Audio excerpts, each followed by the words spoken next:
Good afternoon everyone and welcome to Jungle Goddess. I'm working in the sun lounge today because it is such a beautiful day, and I'm going to be making sauerkraut for you. So I'm making a sauerkraut with cabbage, Jerusalem artichoke, thyme, fennel seed, ramsons, which are wild garlic, and these are the stems of the wild garlic. So I've prepared most of it, but I'm going to chop up my cabbage here for you. So this is a great cabbage slicer. Obviously be careful, there's 3 very sharp blades here. The great thing about this is you can slice big chunks of cabbage. You can buy the smaller mandolins as well, they work just as well. Now I like to slice my cabbage for most of my ferments, but sometimes I grate it. Now when you're grating your cabbage, really what you're trying to aim for is for all of the vegetables is to have a uniform shape of vegetables. The bacteria needs to be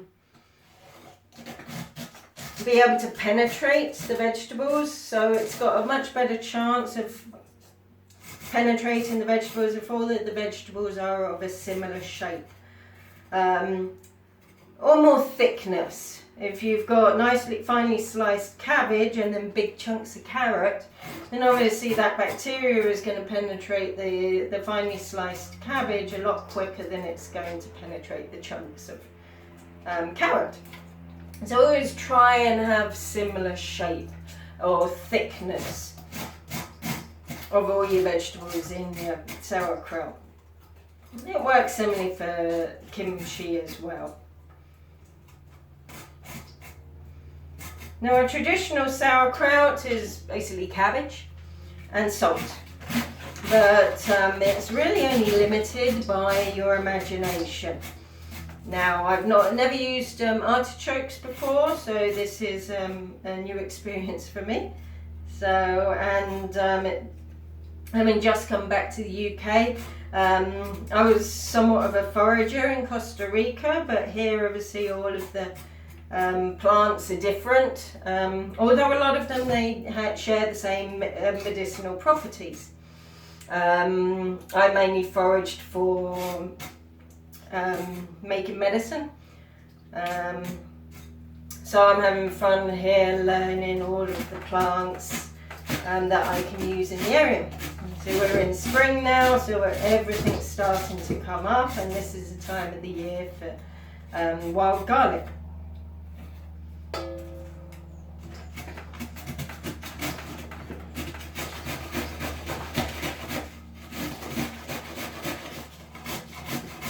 So if you're going to go out foraging, just make sure you get yourself a good guide, or go on a walk with a forager who can really help you identify the right plants that you want and help you identify anything that's poisonous and anything to steer clear of. So there's my cabbage. Now once you've chopped it, it's best to go through and just identify if there's any chunks, then use a knife and just chop up those chunks. Just as I said, it's trying to make sure that everything is about the same shape and thickness.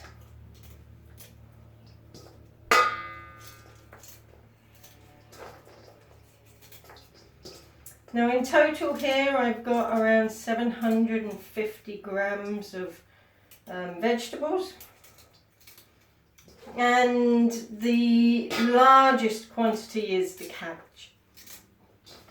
You can do krauts without cabbage, or should I say ferments. Krauts generally are cabbage based, but there's a number of different ferments that you can make using other ingredients. So now that's all ready, I've grated my Jerusalem artichoke here. Now I'm using organic veg, so I've actually left the skin on here. Now all plants have the bacteria, lactobacillus, which is what we're doing here. We're doing a lactobacillus, we're doing a lacto-fermentation.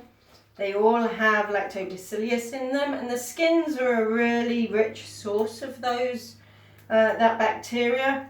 But obviously, if you're not using organic vegetables, then you're better off peeling. And then I've got my garlic. This is what it looks like. And basically I've just chopped that up. These are the stems, so I've just finely chopped them. I don't like to waste anything, so as much as possible I like to include in my ferment. I've got some thyme and some fennel seeds. So now I mix all of this up, and what I'm going to add now is the salt. Now I'm going to use a 2.5% salt ratio. I'm using a higher level of salt here than I used to in Costa Rica, mainly because it's a lower temperature here. So 2.5% salt ratio is a good salt ratio to use in a temperate zone like the UK. So I'm going to weigh my salt. I've actually got 4 different salts here. I've got sea salt crystals, I've got 2 different Himalayan pink salt, I've got a coarse grain and a fine grain, and this is a Celtic salt, which is quite a grey salt. I'm weighing it because all of these salts, 1 tablespoon of all of these salts weighs differently. So that has an impact on your salt ratio. And check out my other video, I'll put a link below, showing you the difference of different salt ratios. So for this I'm going to use 17.5 grams of salt.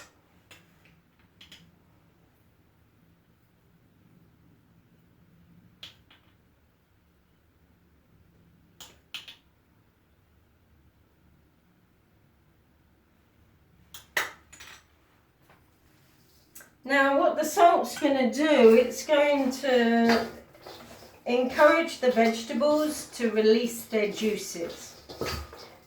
This is called a dry salt ferment. We're not actually adding any liquid. We are doing an anaerobic ferment. An anaerobic ferment is a ferment that occurs in the absence of oxygen. So this salt encourages the vegetables to release their own juices, so then I can put weight on top and push the vegetable under their own juice. Now some people really go to town on their really massaging their krauts. I don't like to do it too much. It's already, you can see it's glistening here, that's the liquid coming out. I don't like to overwork it. I think it can affect how crunchy your kraut is. That's what I find anyway.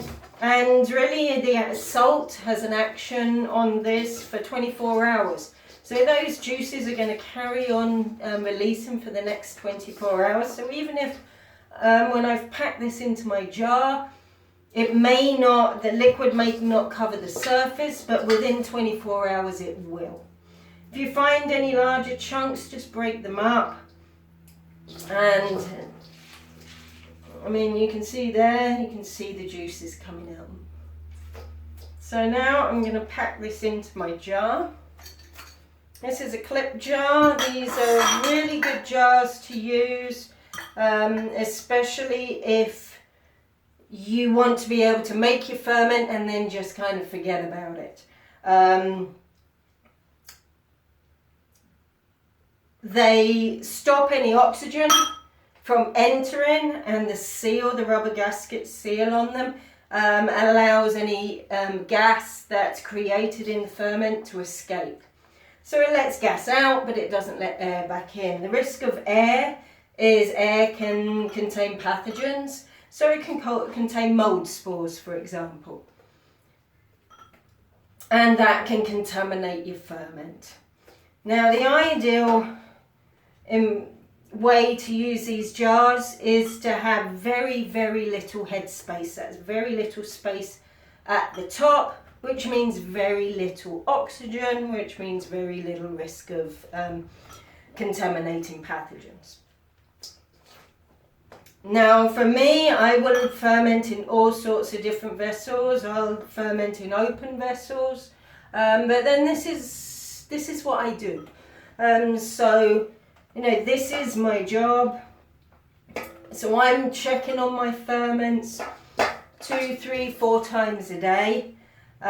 So for me, it's like I'm very high maintenance on my ferments.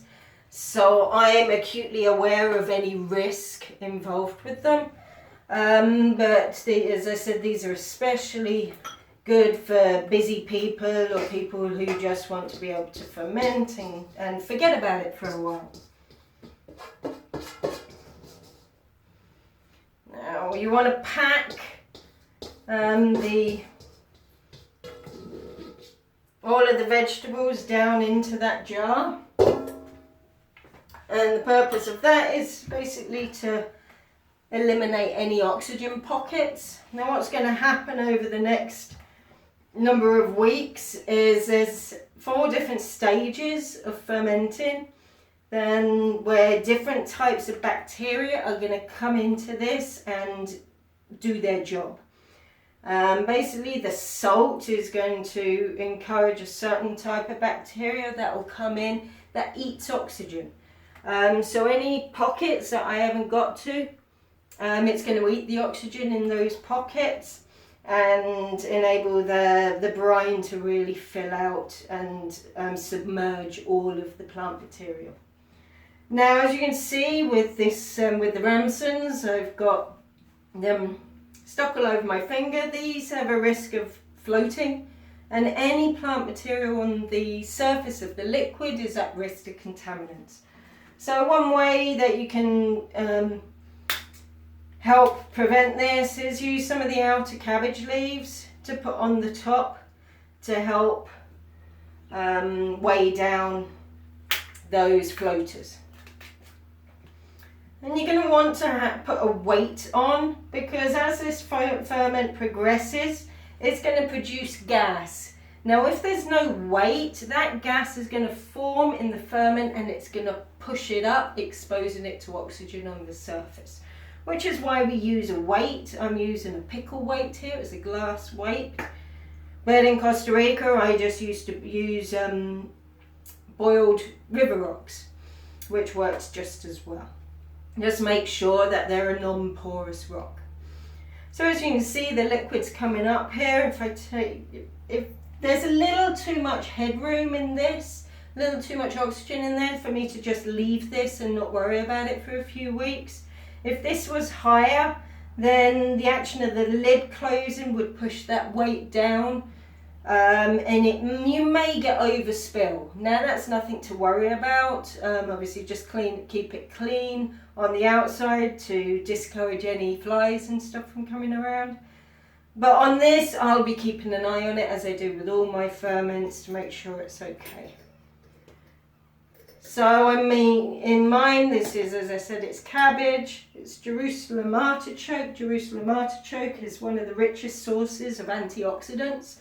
Lots of minerals in here. It's high in folate, vitamin C and vitamin K. The ramsons are also very high in vitamin C and vitamin K, also high in minerals and oxidants. Both of those are digestive aids. So what you've got here is they're prebiotics as well. So being a prebiotic, prebiotics feed the probiotics within the gut. And so once it's been fermented, it's really good food for helping with digestion and for helping populate the microbiome. Now for this, in this temperature here, it's like between 21 and 23 degrees. This will ferment for 3 to 4 weeks. What I'm waiting for is the acidity to drop to under 4. And that means it's at a level of acidity that preserves the food. So it's a good level of preservation without needing to add any preservatives. That's its natural preservation, is when it's below 4 pH. Then I'll probably put it into the fridge and let it age a bit longer, because that lactobacillus is really going to act on the vegetables. It will continue acting, making it sour even more, and make a lovely ferment. So I'll come back to you at a later stage and show you what it turns out like. As you can see, it's not covering at the moment, but over the next 24 hours that liquid is probably going to rise to the shoulder up here and will cover the whole ferment. So there you go. Thank you for watching.